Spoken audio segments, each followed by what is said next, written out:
नमस्कार। प्रभु राम के व्यक्तित्व और जीवन को समझने के इस प्रयास में आपका स्वागत है। यह वार्तालाप श्रृंखला राम को जानने, समझने और मन में बसाने के लिए है। इसमें मैं योगिता पंत अपने मार्गदर्शक एवं गुरु अनिल चावला जी के सम्मुख कुछ जिज्ञासाएं प्रकट करती हूँ और वे समाधान करते हैं। आइए इस वार्तालाप का आनंद लें। अनिल जी, बहुत बहुत स्वागत है आपका। नमस्कार। अनिल जी, पिछली बार आपने बताया था कि युवराज अंगद के नेतृत्व वाला वानर दल वो सुग्रीव, राम और लक्ष्मण से मिलने के लिए निकला था। वहां पहुंचने के बाद क्या हुआ? ये लोग जो भाव के लिए पहुंचे, जी। अब ये विजयी होके लौट रहे थे। जी। बहुत उत्साह था। जी। बड़ी किलकारियां मारते हुए, गर्जना करते हुए, अपनी अपनी पूंछें उठा के आए। जी। जिस उत्साह से आए, जी। उनको देख के सुग्रीव तो समझ गए कि काम हो गया। जी। ये बिना सीता का दर्शन किए जी। यदि आए होते तो ऐसे उत्साह में नहीं आए होते। जी। और राजा सुग्रीव का पहले से मानना था जी। कि ये काम वीर हनुमान ही कर सकते हैं, जी। तो उनके दिमाग में था ही। जी। तो वो बड़े प्रसन्नचित्त, राजा सुग्रीव ने भी अपनी पूंछ उठा ली झंडे की तरह जी। कि बस काम हो गया है। जी। और आने के बाद वीर हनुमान ने राम के चरणों में प्रणाम किया जी। और प्रणाम करके केवल इतना कहा कि देवी पतिव्रत के कठोर नियमों का पालन करते हुए जी। शरीर से सकुशल हैं। मैंने देवी का दर्शन किया। जी। मुख्य बात एक संक्षेप में वीर जी। हनुमान ने चरण स्पर्श करते हुए कह दी। जी। जब ये बात कही तो इतनी सी बात सुनते ही जी। एकदम राम खिल गए, जी। लक्ष्मण भी एकदम खिल गए। सुग्रीव को तो मालूम एकदम विश्वास था, तो जी। वो और खिल गए। जी। और राम ने बड़े स्नेह से, बड़े सम्मान से हनुमान की ओर देखा। जी। एकदम भाव बदल जाता है ना कि जी। जो जी। अच्छा समाचार लेके आया है जी। उसके प्रति बड़े सम्मान से देखा। फिर वीर हनुमान ने कहा कि देवी रावण के अंतःपुर में, जी। अशोक वाटिका में, प्रमदावन में जी। हैं। उनको राक्षसियां बहुत धमकाती रहती हैं। जी। उनके पास कुल 2 मास का समय है, जिसके बाद जी। रावण उनके साथ अनर्थ करने वाला है। जी। लेकिन अभी तक उनको कोई क्षति नहीं पहुंची है, वे सकुशल हैं। जी। इतनी बात कह के जी। वीर हनुमान रुक गए। जी, ये हनुमान जी की बात सुनने के बाद फिर राम जी ने क्या कहा? हम तो बिल्कुल उत्सुकता उनकी, जी। ये समाचार लेके आया है, प्रसन्नता। उन्होंने कहा मुझे विस्तार से बताओ, जी। सीता कहाँ है, कैसी है, मेरे प्रति उसका भाव कैसा है। जी। मन में देखिए, इतना समय हो गया, 10 माह हो गए, जी। बहुत प्रेम करते थे, सीता पे बहुत विश्वास था। जी। लेकिन मन में एक शंका होती है, कहीं ऐसा तो नहीं कि सीता का मन बदल गया। थोड़ी शंका तो होगी। तो ऐसे तो नहीं पूछेंगे, जी। बस इतना पूछा कि उसका मेरे प्रति भाव कैसा है। तो फिर वीर हनुमान ने विस्तार से वर्णन किया। जी। बड़े आराम से बैठ गए, सारी बात बताई कि जी। कैसे लंका तक पहुंचे, कैसे उन्होंने समुद्र पार किया, कैसे वे लंका में पहुंचने के बाद अंदर गए, फिर उन्होंने एक एक जगह ढूंढा, जी। ढूंढते ढूंढते कैसे अशोक वाटिका पहुंचे। जी। फिर एक स्त्री दिखाई दी, फिर वो बैठ के देखते रहे जी। और राक्षसियां उस स्त्री को तंग कर रही थी। जी। फिर रावण आया, उसने भी धमकाया और उस स्त्री ने क्या क्या जवाब दिया, सारी बातें बताई। जी। उनकी कैसी दशा थी, एक साड़ी पहने स्त्री पड़ी हुई है, बड़ी दुखी दिख रही है, सारी बातें बताई। जी। और फिर ये भी बताया कि मुझे शंका थी कि जी। कहीं मुझे देख के घबरा ना जाए। जी, मैं तो भयंकर दिखता हूँ, वानर हूँ, जी, कोई मैं एक सभ्य पुरुष तो दिखता नहीं। जी, विशाल सा वानर आ गया है तो आदमी, एक स्त्री डर के मारा ही मर जाए। जी, तो इसलिए मैंने अपना विश्वास उत्पन्न करने के लिए कैसे पूरा आपके परिवार की गाथा गाई, जी, फिर जाके सीता से बात की जी, और कहा देखिए, मैंने जो सीता से मैं मिला, उनका आचार विचार जी, बहुत उच्च कोटि का है। उनमें के मन में आपके प्रति जो भक्ति है जी, वो भी अनंत है। वे पूरी तरह आपकी की याद में ही डूबी रहती हैं।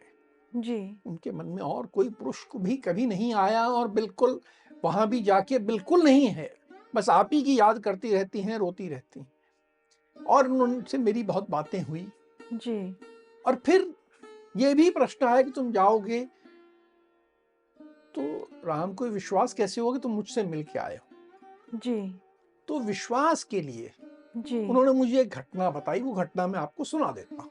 जी, और उन्होंने कहा था ये घटना जब सुनाना तो सब लोगों के सामने सुना देना।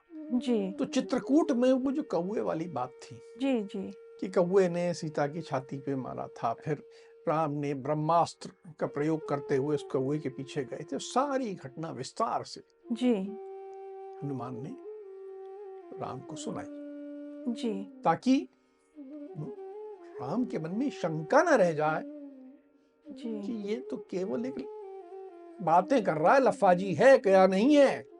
जी, तो ऐसी बात बताई जिससे कि विश्वास पूरा हो जाए।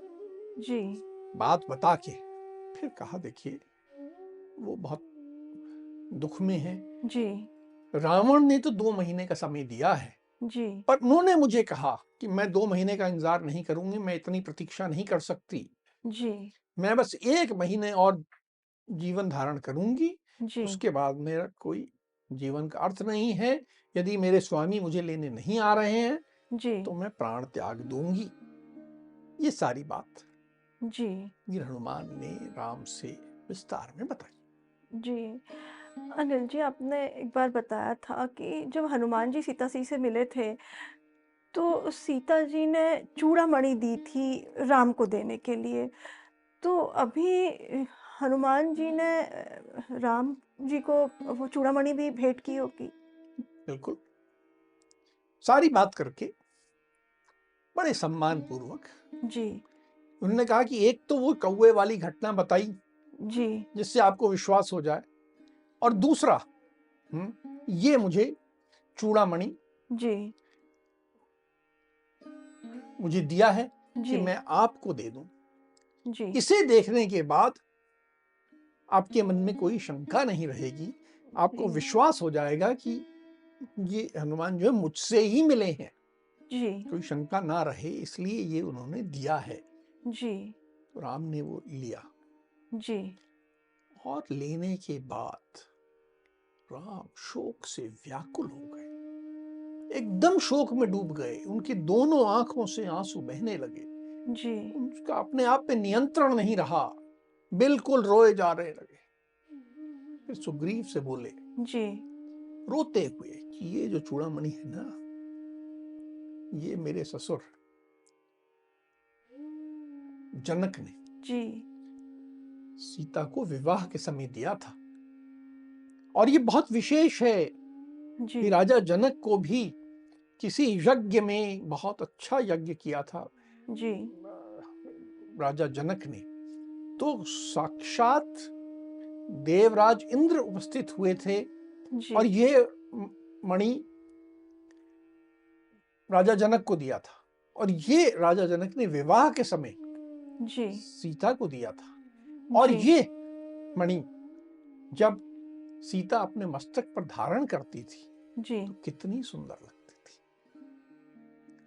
ये कहने के बाद वो और रोने लगे, फिर लक्ष्मण की तरफ मुड़े जी, और बोले कैसा दुर्भाग्य है मेरा कि मैं इस मणि को देख रहा हूं बिना सीता के।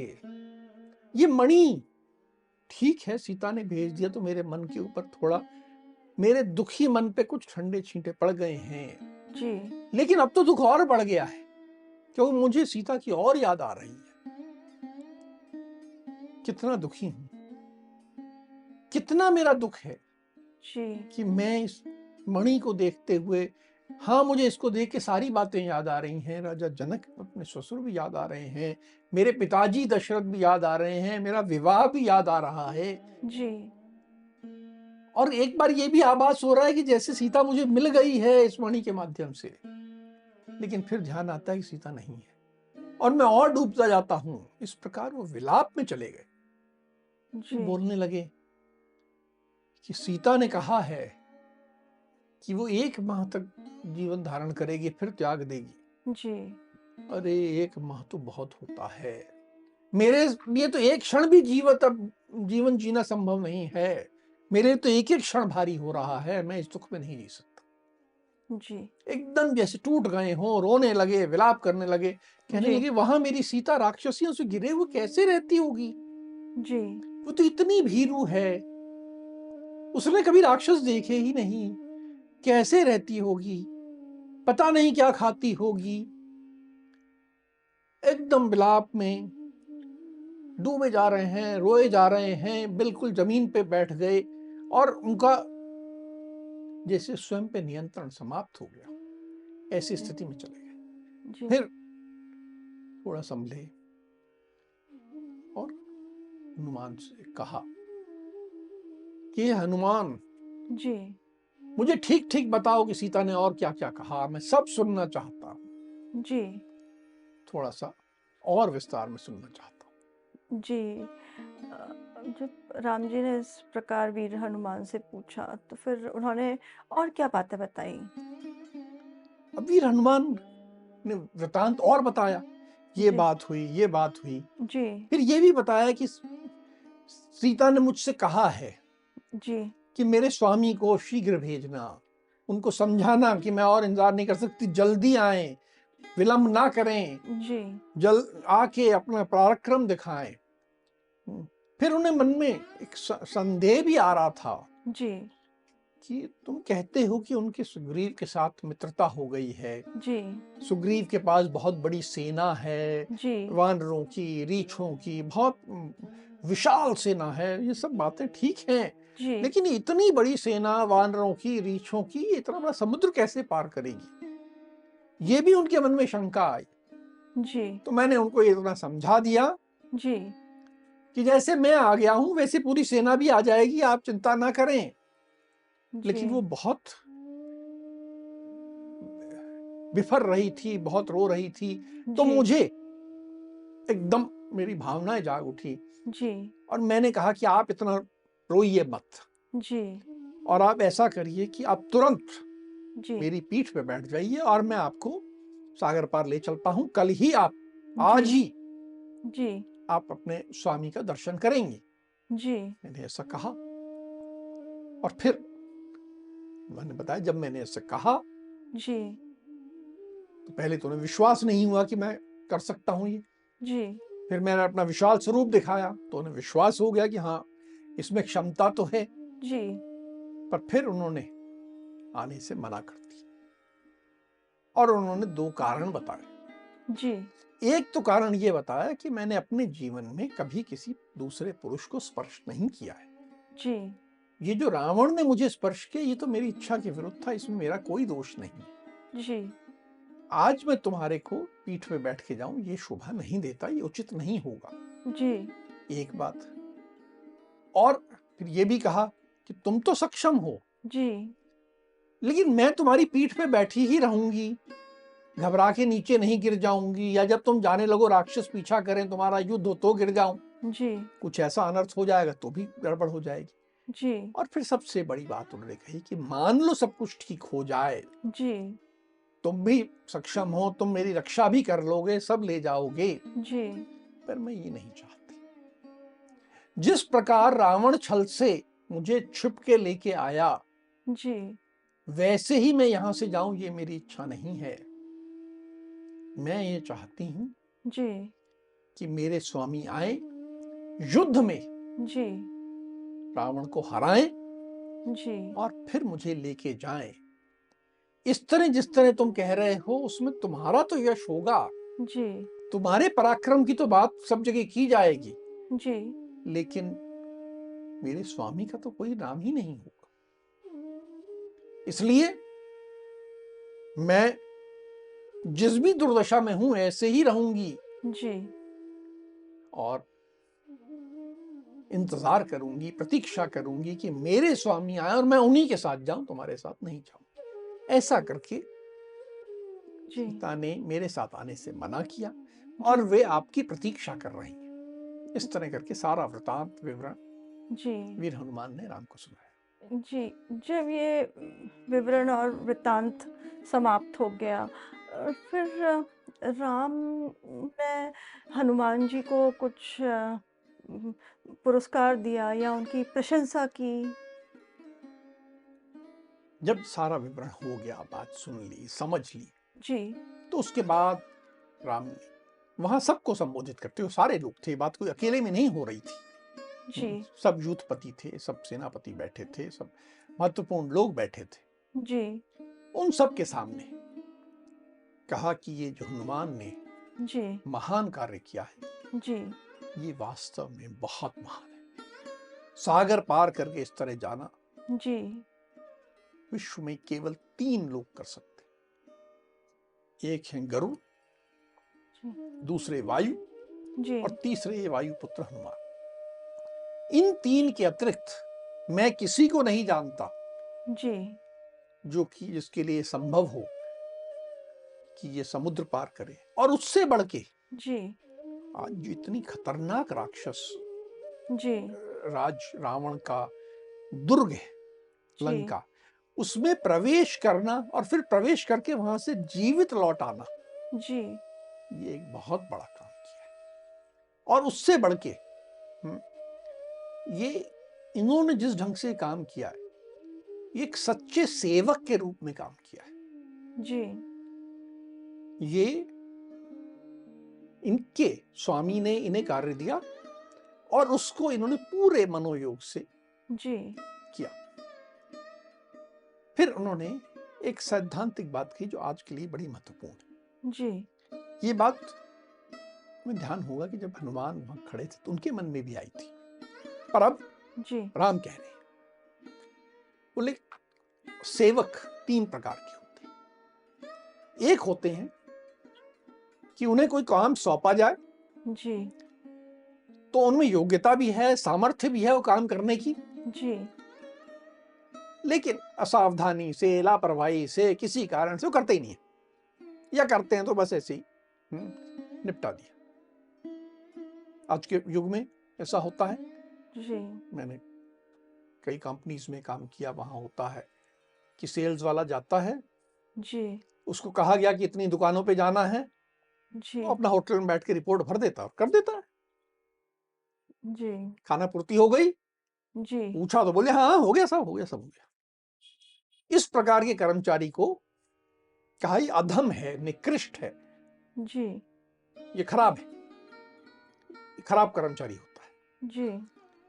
दूसरा होता है कि जितना काम दिया गया जी। बस उतना कर दिया, न दाएं कुछ न बाएं कुछ, जी। बिल्कुल और कुछ नहीं करना, जितना है कर दिया। ये होते हैं मध्यम दर्जे के कर्मचारी। जी। और तीसरे होते हैं जिनको कोई कार्य दिया जाए जी। तो वो उस कार्य को हानि पहुंचाए बिना पहले उसको करते हैं जी। और उसके बाद स्वामी के हित का जो भी और कार्य हो सकता है जी। वो भी करते हैं, सब करके आते हैं। तो ऐसे कर्मचारी उत्तम होते हैं, ऐसे सेवक उत्तम होते हैं। जी। और ये वीर हनुमान, इन्होंने उत्तम सेवक का परिचय दिया है। जी। और इन सब से बड़ी बात ये भी है कि जब ये वहां काम करने गए जी। तो इन्होंने अपने गौरव और सम्मान को नीचे नहीं जाने दिया, उसको और ऊपर उठाया। कई बार सेवक काम करने गया तो काम तो किया, लेकिन इस तरह से क्या खुद भी अपमानित होके आया जी। और जग में भी हंसाई हुई, तो ये काम ठीक नहीं। जी। ये ऐसा काम किया कि सेवक ऐसा अच्छा जो कि अपना भी गौरव बढ़ाए, अपने स्वामी का भी गौरव बढ़ाए, जी। आत्मसम्मान अपना भी रखे, स्वामी का भी रखे। तो हनुमान ने ये सब किया है। तो इस तरह करके उन्होंने प्रशंसा की। जी। फिर कहा कि मेरे पास आज जी, को देने के लिए, पुरस्कार देने के लिए कोई वस्तु नहीं है। जी, मेरे पर अभाव है, कुछ नहीं है। पर मैं इन्हें, मेरे पास जो है वही दे सकता हूँ। जी, तो बस मैं एक चीज दे सकता हूँ जी, और वो है अपना आलिंगन। मेरे पास मैं अपना आलिंगन देता हूँ, अपना प्रेम देता हूँ, अपना स्नेह देता हूँ और जी, वही मेरा सर्वस्व है। फिर उठे जी, और उठ के हनुमान को गले लगाए। अब ये जी, देखिए, कई बार व्यक्ति के लिए, किसी को देने के लिए कुछ नहीं, जी, उस समय मीठे बोल और आलिंगन, शाबाशी, यही होते हैं। और राम ने यही दिया जी, और यही अपने आप में बहुत बड़ी चीज। जी, बिल्कुल।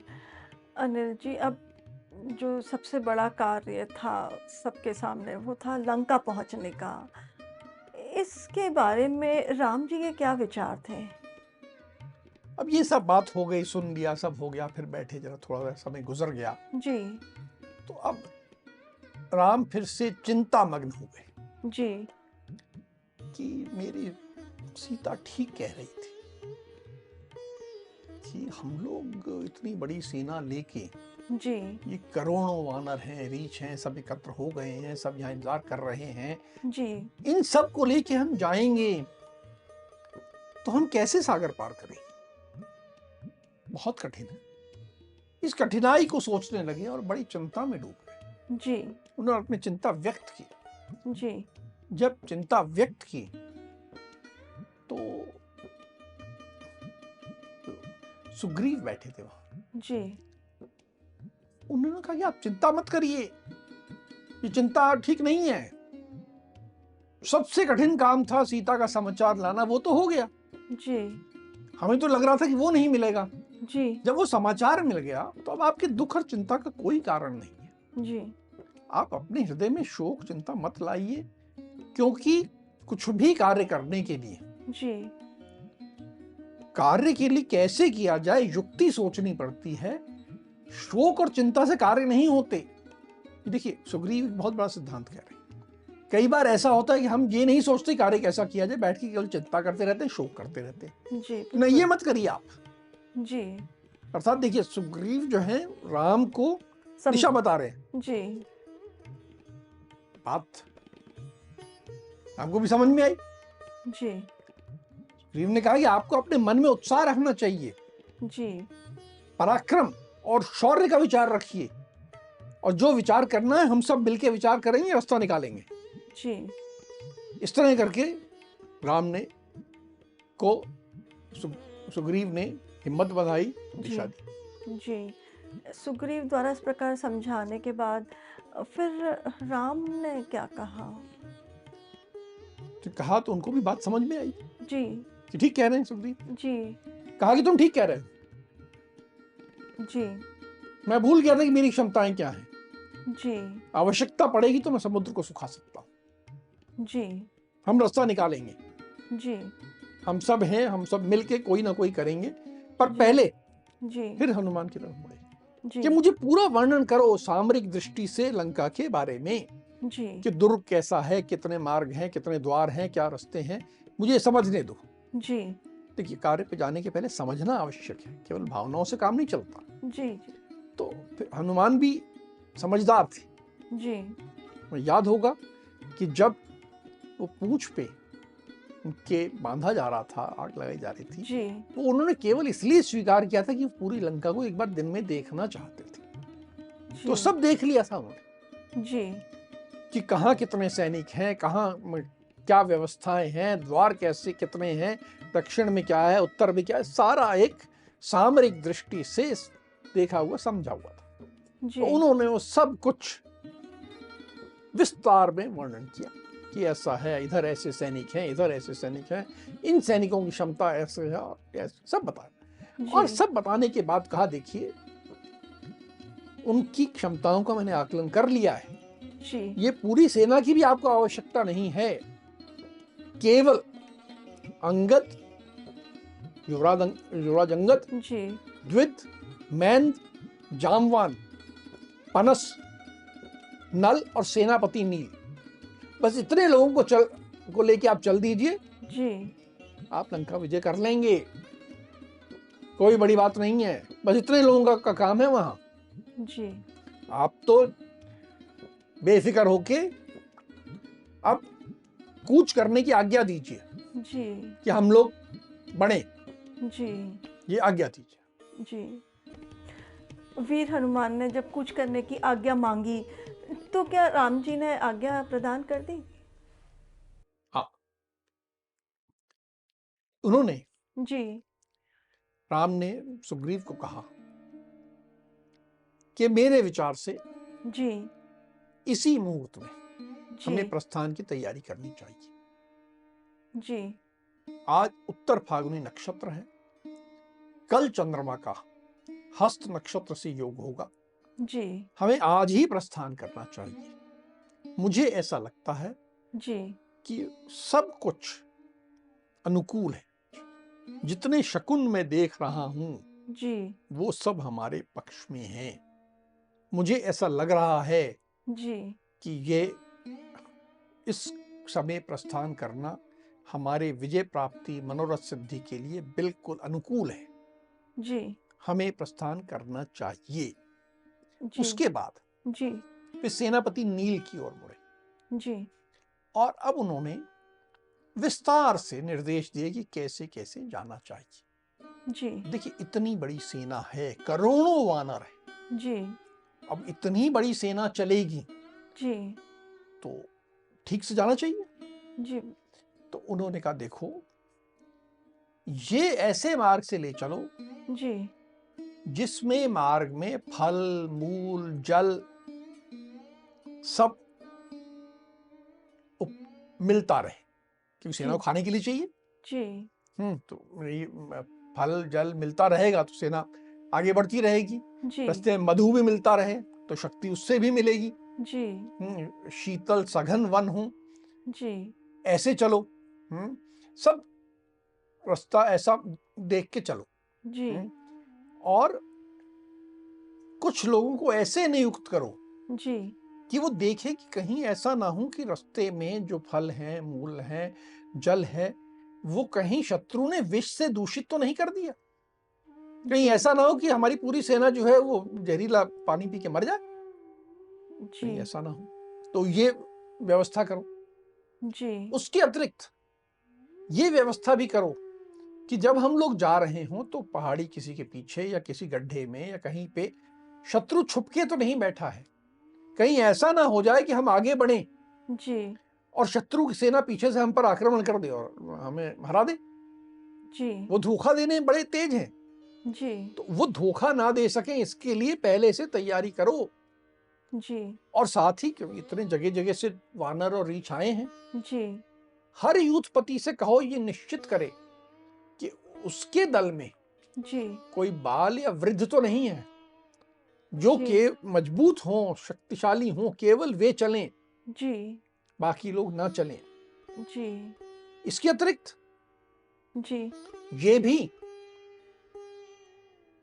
देखो कि आगे कौन चलेगा, दाहिने कौन चलेगा, जी, बाईं ओर कौन चलेगा, पीछे कौन रक्षा करते हुए चलेगा, बीच में कौन चले, सब बड़े विस्तार से उन्होंने सेनापति नील को निर्देश दिए। जी, देखिए, किसी भी युद्ध पे जाना बहुत सी बारीकियां, डिटेलिंग लगती है, जी, और राम इसके विशेषज्ञ थे।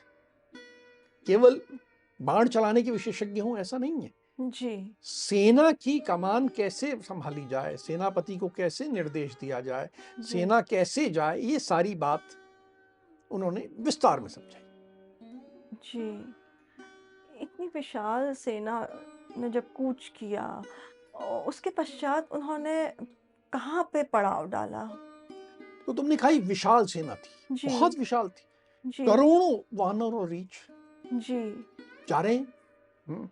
मार्ग में अनेक सरोवर भी आए, जी, आवश्यक है जल के लिए। जी, सब वन थे, सब था, लेकिन एक और बड़ा उन्होंने ध्यान रखा राम ने। जी, कहा कि जब हम वहां तक जा रहे हैं सागर तट तक, जी, हमें मार्ग में कोई उपद्रव नहीं चाहिए। देखिए वानरर्स होते हैं चंचल, जी, पता लगा आपस में ही झगड़ लिए, जी, या मार्ग में कोई नगर जनपद पड़ता है, जी, वहां कुछ गड़बड़ कर दी, तो जी, पता लगा नगर की सेना आपके विरुद्ध खड़ी हो गई और आप लंका जाने की जगह उसी से लड़ने में लग गए।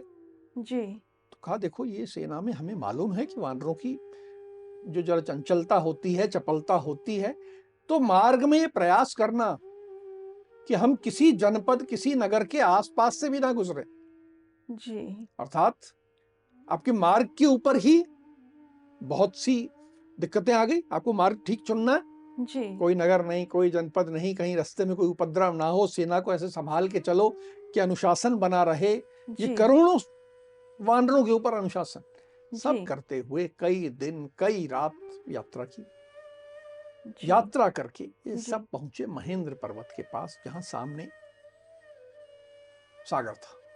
जी, अभी तक इन्होंने पड़ाव नहीं बनाया था।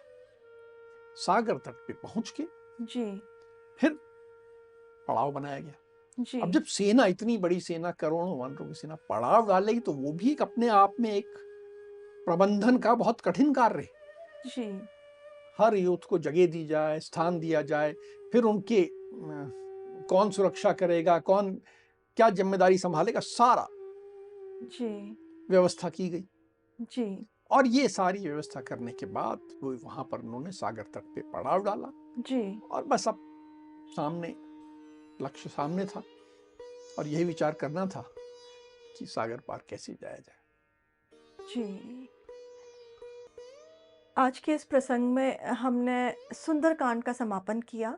अब सेना ने कूच कर दिया है, अर्थात युद्ध की ओर आगे बढ़ गई है और इसी के साथ युद्धकांड का प्रारंभ हो गया है। अगली कड़ी में अब इसके बारे में और अधिक जानेंगे। आज की चर्चा को हम यहीं विराम देते हैं। अगली कड़ी में राम और हनुमान के जीवन से जुड़े कुछ अनछुए पहलुओं के साथ हम दोनों फिर उपस्थित होंगे। राम राम। राम राम।